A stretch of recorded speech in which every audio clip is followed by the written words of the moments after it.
సమర్థించట్లేదు అందుకని బీజేపీ కూడా ఈయన మాట్లాడిన దాన్ని ఏం సమర్థించట్లేదు వాళ్ళు కూడా తెలంగాణ.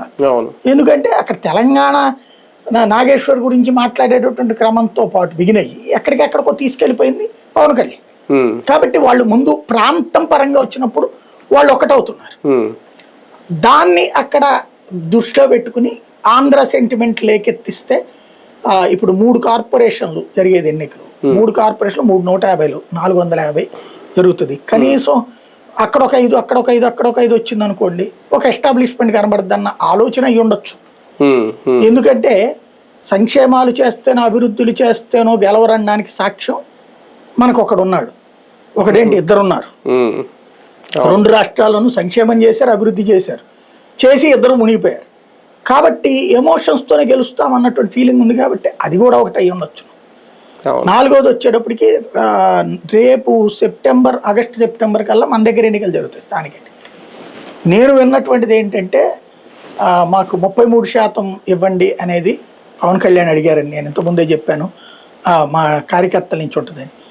మనమేమి ఇందులో రిజర్వేషన్ టైప్లో ఇన్ని పర్సంటేజ్ అని అనకూడదు, మీ దగ్గర బలమైన నాయకులు ఉంటే తెచ్చుకోండి అని బీజేపీకి జనసేనకు కూడా. ఈవెన్ మన మాధవ్ కూడా వెళ్ళి అడిగినప్పుడు అదే చెప్పాడు చంద్రబాబు గారు, మీ దగ్గర బలమైన క్యాండిడేట్ ఉండి మేము ఎందుకు వద్దంటాము, ఇందులో అంకె 30, 10, 5 అన్న పర్సంటేజ్ లెక్కొద్దు అని. మామూలుగా వీళ్ళు ఏమనుకున్నారు, అసెంబ్లీ సీట్లకు ఎట్లయితే ఇచ్చారో నామినేటెడ్ పదవులు అదే పర్సంటేజ్ ఇస్తారనుకున్నారు. ఈయన 33% అని చంద్రబాబు పక్కన కూర్చున్నా కూడా ఏనాడు చంద్రబాబు అట్ట ఇవ్వలేదు.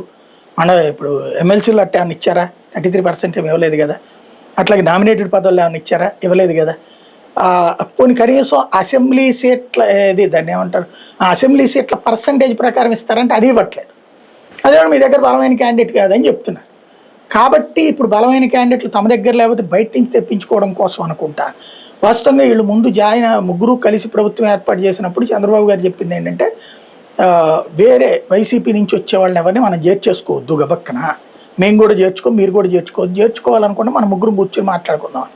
వాస్తవంగా విజయసాయిరెడ్డి బీజేపీలో చేరదాం అనుకున్నారు, అట్లాగే అనేక మంది బీజేపీలో చేరడానికి రెడీ అయినా కూడా ఆ కారణంగా అధిష్టానం ఆపింది, ఇక్కడ మాధవ్ ఆపాల్సి వచ్చింది. అట్లాగే జనసేనకు కూడా ఒక ముగ్గురిని చేర్చుకున్నారు కదా అప్పుడు, రోసయ్య ప్లస్ వీళ్ళందరినీ కూడా. అంతవరకు నడిచింది అప్పుడు 4 అనుకుంటా కదా, చంద్రశేఖరరావు గారు, రోసయ్య, నేను ఉదయభాని, ఈ 4 చేర్చుకున్నారు. మిగతా వాళ్ళని ఎవరిని చేర్చుకోలేదు. అది అనగానే ఆపారు అన్నటువంటి. ఇప్పుడు ఓపెన్గా ఒక కమిటీ వేసి, ఇకంటే మళ్ళీ బాబు గారితో ఈ సమన్వయం ఏం లేదు, డైరెక్ట్ కమిటీ వేసేసారు 14 మందితో. వాళ్ళు డిసైడ్ చేస్తారు, వాళ్ళు రేపో మాపో మనం కూడా